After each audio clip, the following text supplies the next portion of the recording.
Hey folks, it's Ryan with New Yorker Field. Today we're going to make soap. We're going to make soap out of deer tallow. Many of you saw my Instagram post from Pennsylvania where I harvested a nice big fat doe, and I decided to keep all of the tallow off that doe for the purposes of making some soap. My good friend Brian Bird made some soap out of a deer that he got last season and brought some to all of us that attended a mentored hunt with Hunters of Color and backcountry hunters and anglers, and it makes use of something that most people throw away. So I thought, why not have a go at trying it myself? So we're back in my kitchen in New York, and I've got my meat grinder here. Got a chopping board. So today we are going to pass it through the meat grinder. I have one of these grinders from the company Meat, M-E-A-T, Meat Your Maker. It's great. It's got a double blade on the middle, on the inside of this part here, so it actually winds up cutting it twice in one pass through. The one thing I will say right off the bat is that you have to get your tallow frozen pretty quickly, especially if you're butchering in warmer conditions. Tallow will go rancid pretty quickly unless you get it cooled off. We pretty much went right into the freezer with this one. Okay, so basically what I've done is just sort of with my hands and with a knife here, I've just broken the tallow apart. I probably could have stood to let it thaw out for about 20 minutes or so before I started recording, but this is the first time I'm doing this, so I mean, you know, you live and you learn. I do have like this nice chunk here that doesn't have any fat, so I'm gonna give this to my pupper dog for a little treat. Lincoln, come here, bub. Do you want a venison treat? He's coming. He's asleep on the bed in the other room. Come here, Bubba. Want a nice venison treat? Here. You gotta come up and get it. Come up here for it, so the camera can see you. Yes. Oh, there's a good boy. There's a good boy. Okay, that's it for now. Actually, you can have this one too. Yeah, good boy. All right, so I've got the tallow all broken up into workable pieces. So we'll get our grinder going here.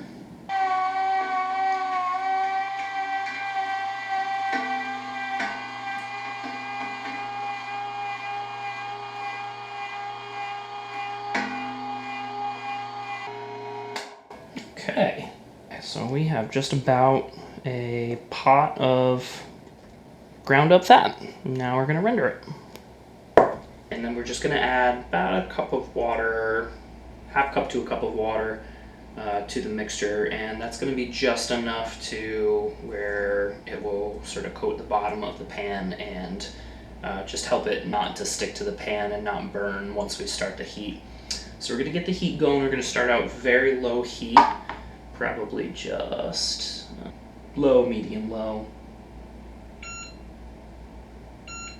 So the name of this game is slow and steady. You know, you might be tempted to crank the heat so you can really start melting it quicker, but you risk having the fat sort of stick to the bottom of your pan and just really burn, and you really want to avoid that. So I've got it at about medium low, almost medium heat right now on this burner, and the fat is starting to melt at the bottom here.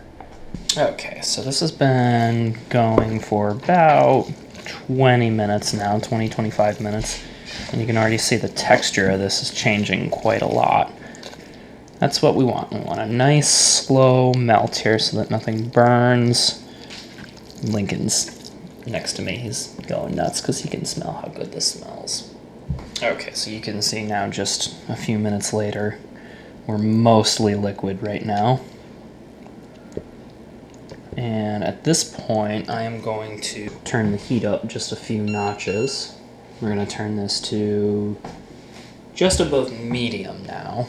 Okay, so we're a little more than a half an hour into this process, and you can see by now that our mixture is basically all liquefied.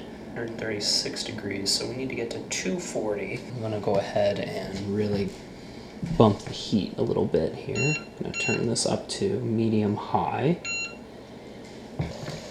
Okay, so we have been boiling pretty rapidly for about 15 minutes now. Water should be melted off, and so we're going to turn this down to a simmer, and we're going to let it cool for a little bit, and then we'll strain it.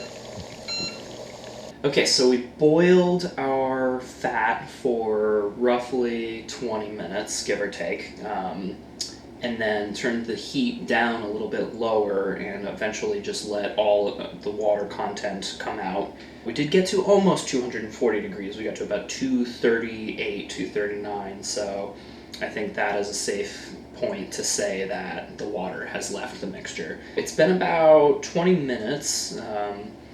We are looking right at about 165, 170 degrees. So I think it's cooled enough to where we can now go ahead and strain it. So I've got just a metal mixing bowl here. I've got a strainer, and in that strainer I'm going to lay a few layers of cheesecloth. So I'm going to do roughly 4 layers of this. I'm going to lay that into the cheesecloth and just pour very carefully through that. Here we go. I'm just going to do this very slowly. Hopefully you can see the pour.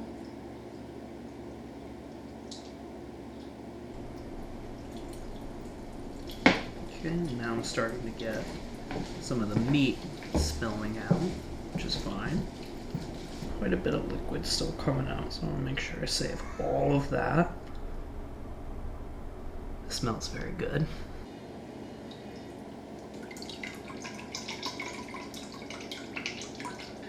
Squeeze out some more of the liquid from the meat mixture.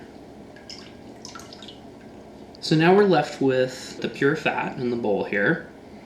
Quite a bit of cooked meat left over, so in the spirit of not wasting anything, I think I'm going to probably put this in layers on a baking sheet and then freeze it and make some treats for my dog in a bit.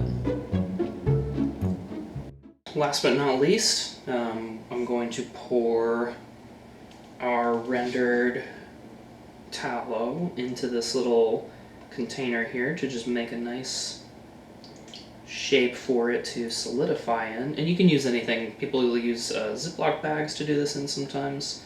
I like this little container. It's just going to give me a nice rectangular shape. Ugh, this is beautiful. Can't see any impurities in this. All looks very clear. So once this comes back down to room temperature, this should become once again a solid in state, and then we can turn this rendered tallow into some delicious smelling soap. Okay, we're back. So it's been a few days since we rendered the tallow. As you can see, it has solidified to a nice even white color. It doesn't seem like there are any imperfections in it, really. Yeah, there's very, very little smell to it. It's pretty neutral. So I think the render was a good success. So essentially, when you're making soap, you're combining a lye-water solution. Lye is sodium hydroxide. So you mix lye with water, and that makes a solution that you then combine with several different types of oils. In this case, we're going to use mostly the deer tallow and some olive oil, as well as a little bit of 76-degree coconut oil. It's important to know which type of coconut oil you're working with because they interact slightly differently on a chemical level with the lye water. So I have used a website called Soap Calc to make sure that I've got the ratios down correctly. It lists out here, you input that you're going to use tallow deer fat at about 35%, about 30% coconut oil, 76 degree, and then 35% olive oil. So it's about equal parts olive oil and deer lard, deer tallow, and then slightly less coconut oil. So what we're going to do is we're going to measure out the combined weights of our oils according to what Soap Calc has told us, and then we're going to put it into this mixing bowl. A quick word about materials for the soap making process. You want to make sure that you're using vessels that you're not going to use for cooking. I can't stress that part enough. You don't want to have, A, you just don't want your food to taste or smell like soap.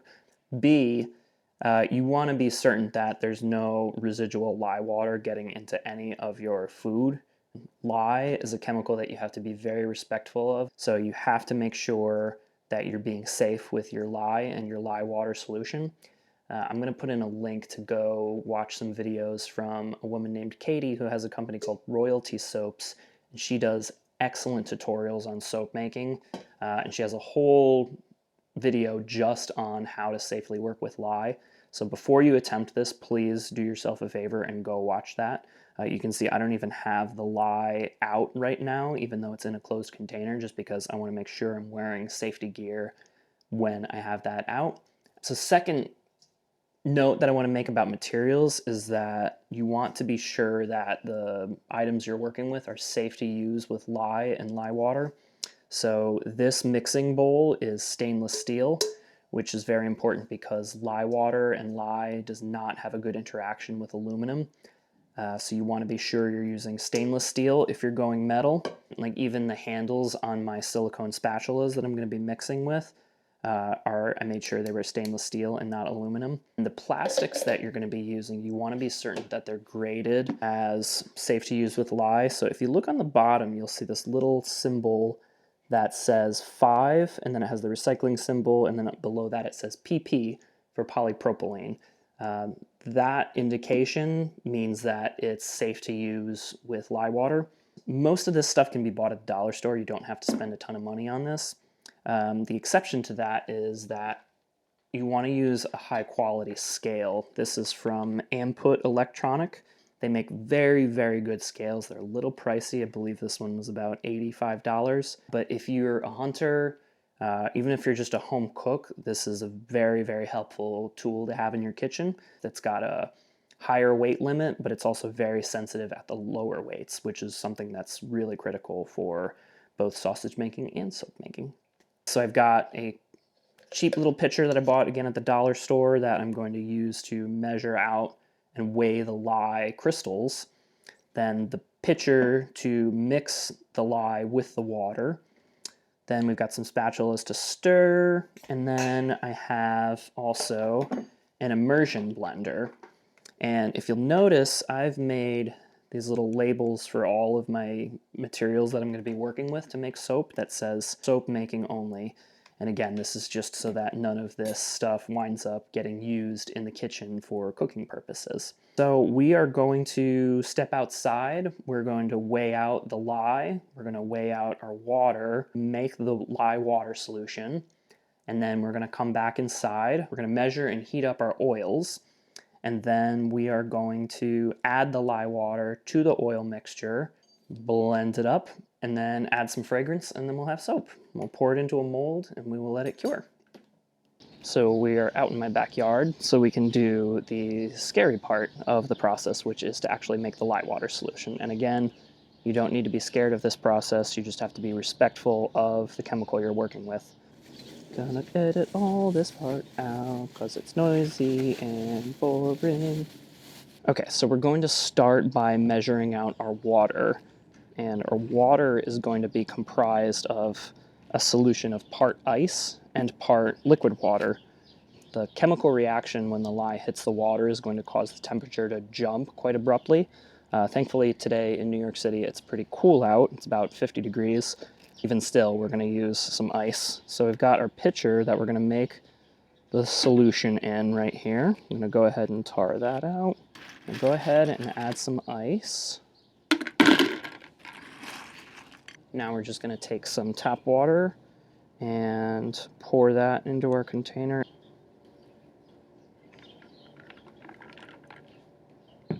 Now, for the part that is making me more nervous than any other part of this. So I've got a container that I'm just using to measure the lye, and it's important to note that you must add the lye to the water and never the other way around. If you added water to a measured amount of lye, it could create what they call a lye volcano, which is just where there's a sort of harsh reaction and then fumes can spew up and it can bubble and be very, very bad. So we don't want that.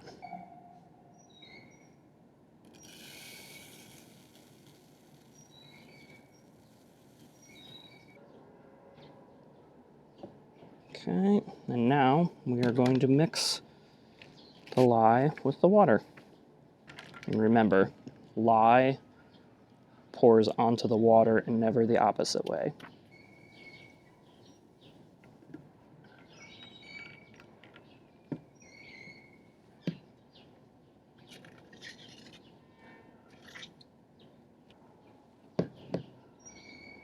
And now I'm going to stir the mixture until the lye dissolves.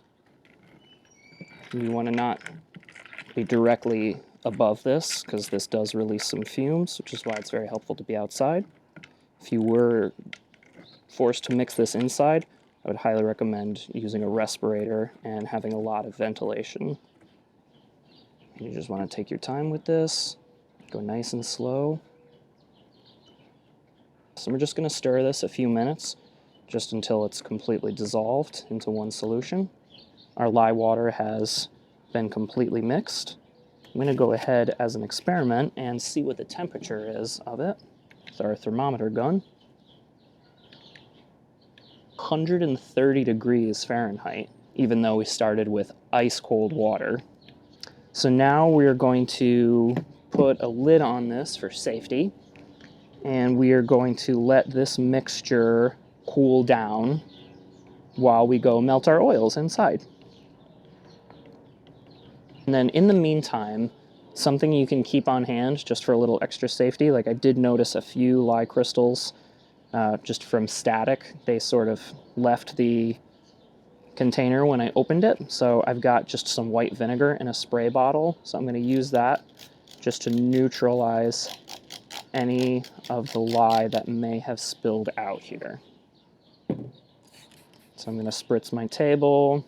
I'm going to spritz the pitcher that I mixed this with. And lye is a very base solution, so that's just the acid in the vinegar is just neutralizing it. This is a little overkill. I'm being a little overkill with safety just because that's my personality, but do what you feel comfortable with, but definitely, like I said, take this very seriously. Okay, let's go back inside. So we're back in my kitchen. The lye water solution is outside cooling off, and now we're going to measure out our oils, and then we're going to put them into a double boiler so that the tallow can melt and then blend in with the coconut oil and the olive oil. And then we're going to also measure out our fragrance so that that's ready to go when the time comes to blend it with the soap mixture. So we'll start out with the tallow. I've got my soap calc recipe printed out here for reference. So we need 297.7 grams of tallow. Chop this with my little scraper.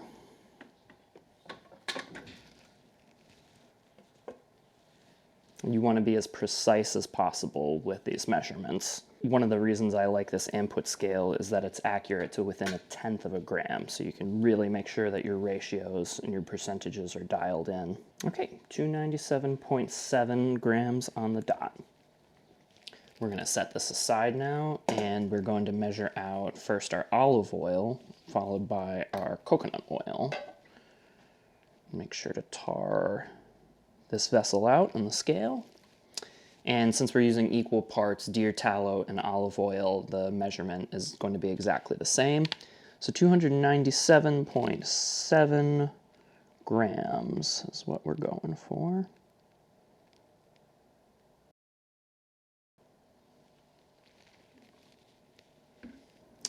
And now we're going to place our mixing bowl with the tallow on top of our double boiler. And we're going to add the olive oil right to the mixture. And you really want to use a spatula to make sure that you're getting all of the oil, or as much of your oil as possible, out of the vessel that you use to measure it with. Next we'll measure our coconut oil, our 76-degree coconut oil. Probably going to be most of the rest of this bottle to get to 255. And we're also going to add our coconut oil to the double boiler mixture. We're going to now heat this over a double boiler for a little while. That's gonna do two things. It's gonna allow the tallow to melt, and then it will incorporate with the olive oil and the coconut oil. And then it's also going to get us to our mixing temperature. We're gonna aim to have both the lye-water solution and our oil mixture right around 100 degrees Fahrenheit. You can do anywhere from like room temperature, like 70, 75 degrees, up to, I've heard of people doing it up to around 110 degrees. From what I've read on the internet, the consensus seems to be that 100 degrees is a pretty good target, so that's what we're going to aim for. Now we just have to turn our burner on. We're going to go for a medium-low heat, and we'll let this heat up. Okay, so I've gone back out to collect our lye-water solution, and please note, before I touched the container even, I put safety gear back on, so highly, highly recommend full safety gear whenever you're working with lye or with your lye-water solution. So that includes long rubber gloves, long sleeves, long pants, eye goggles on, and you also want to be sure you're wearing closed-toed shoes. Ugh, 37, and I can kick and stretch. So our tallow has melted and our oils have come together nicely. And we have the heat off, and we're just gonna see what their temperature is. So we're just about at 100 degrees Fahrenheit, which is our target. Our lye-water solution should be right around 100 degrees as well by now. 100.4. So we are good to begin the process. All right, and now we're going to add our lye-water mixture to our oils. Give it a quick stir first. Now it's a good idea to pour onto your spatula just to help prevent splashing. You want to do this very slowly and very carefully.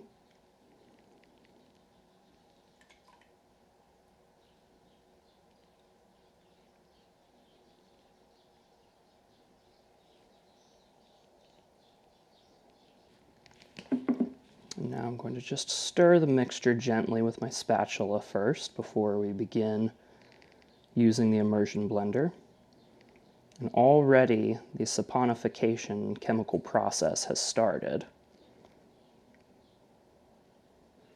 So now I'm going to take my immersion blender, and I'm going to do this in bursts in lieu of just holding it down for the entire time. So I'm going to stir and then give a few bursts. That way the mixture will come together very gradually.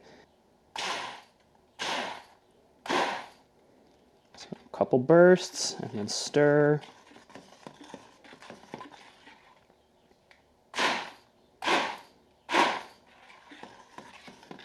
And you can already see that the color is starting to change, starting to become a creamy color instead of just transparent.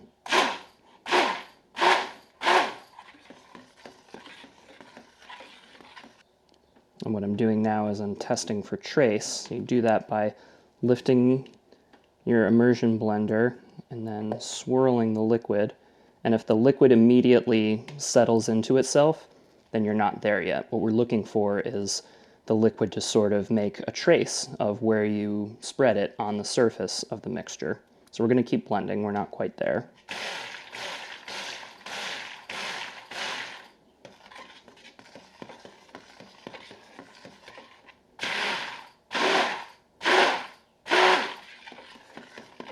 I can tell just by the resistance that it's giving me that it's starting to thicken up, so I'm going to test for trace again. And we're not there.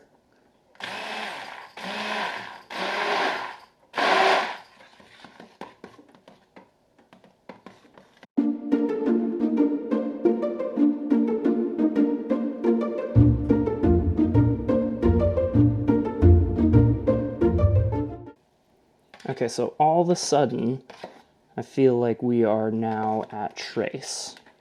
It sort of sneaks up on you. You think it's nothing's changing, but now you can see when I make a little shape that everything stays. You can see outlines of where you shook.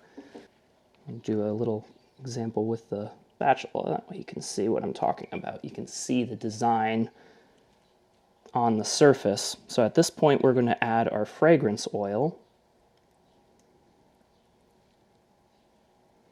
And we're going to mix this thoroughly. And you want to make sure, if you're adding fragrance oil, that you don't let the mixture get too thick before you add it.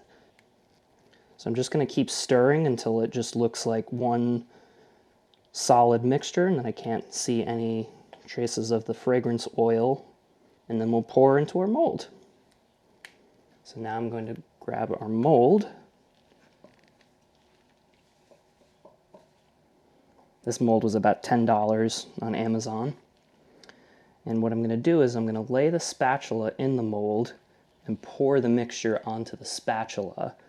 This is hopefully going to alleviate air bubbles in the mixture.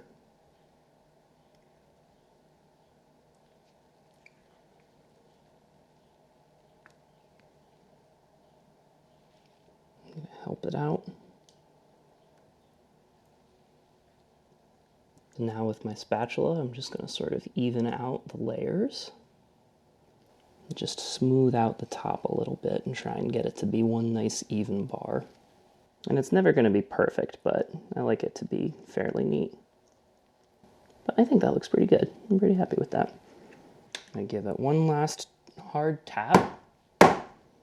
Now at this point, a lot of soap makers like to take a little spoon and make all these little swirly designs in their soap. You can do whatever you want in terms of a design. Some people will sort of make little peaks in the middle, but my personal preference is just for a nice flat soap. So I'm not going to make any designs in mine. Although, you'll see later on in the video, I do actually have a little logo that I made for myself that I'm going to stamp into the bars after we cut them. So there you have it. There's really not much to it. Once you get your lye water mixed together and your oils mixed, you can get really creative with adding different colors. You can make ornate designs on the top. I haven't added any color to this, so you can see it's just sort of like a nice off-white color. So I'm going to get cleaned up, and then we are going to wait about 2 days, and then we're going to unmold this, and then we will cut it, and then I will stamp the design into each of the bars that I told you about. Okay, so it's been about 2 days since we poured our soap, and it is now hardened enough to where we can unmold it. We can't use it quite yet. We actually need to wait about 4 weeks before you can use cold processed soap. The water content that's in the mixture has to evaporate out, and that takes about 4 to 6 weeks depending on your exact recipe. It wouldn't hurt you to use it right now, but it's just not going to last very long, like not nearly as long as a store-bought bar of soap would. So before we actually unmold the soap, we're going to take a tape measure and just mark 1-inch marks along the exterior of the mold up at the top edge, so that way we can make a mark on the soap and we'll know where to cut.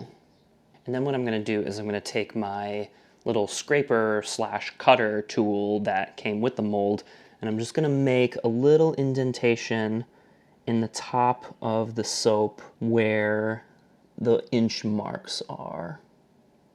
Okay, so now we're marked and we've got a nice little notch in the top of the soap so that we'll know where to cut it once we unmold it. You have to be a little bit delicate doing this because the soap is pretty soft at this point in its life. And now I'm just going to line my scraper up with the notches I made, and we'll just give it a little cut.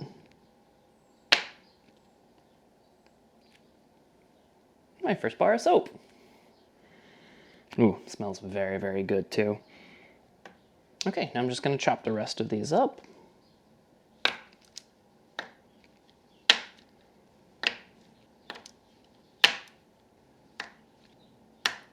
And there we have it, 10 nice little bars of soap. I'm just going to give these a quick little cleanup around some of the edges. And these don't have to be perfect. I mean, you know, they're homemade. No one's expecting them to look like they came out of a factory. For the finishing touch, I'm going to stamp them with this little soap stamp that I had made. I just went on Etsy and just typed in custom soap stamps, and like hundreds of different makers came up that all make little custom acrylic stamps. They range in price though quite drastically, like some were like $85. This one was just a little over 20 bucks. So play around a little bit and don't spend too much money on this. So I'm just gonna take one bar at a time, and I'm going to place my stamp right in the middle and then just give it a couple taps with this hammer. I'm gonna put my fingers down to try and get even pressure. Give it about 3 taps. Pull the stamp away. And there we have it. Fat dough soap. At this point, you could, if you wanted to, take like a potato peeler and round the edges off a little bit, but I mean, it's soap eventually, you know, just using it, the edges are gonna get soft, so I'm not really gonna worry about that. Thank you all so much for watching this little video of mine. I hope you enjoyed it, and I hope that next time you get a dough or a buck with a lot of fat on it, then you'll consider keeping all of the tallow and rendering it down to make some of your own soap. See you next time.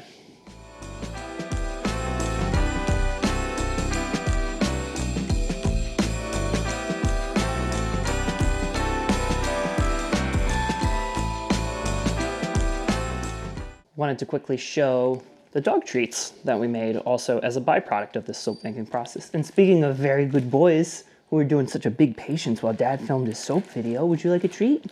Sit. Wait. Yeah, there's a good boy. Is that a nice crunch? Does that make a satisfying crunch? Want another one? Good boy. Yeah, there's my good Bubba. Where's my good boy?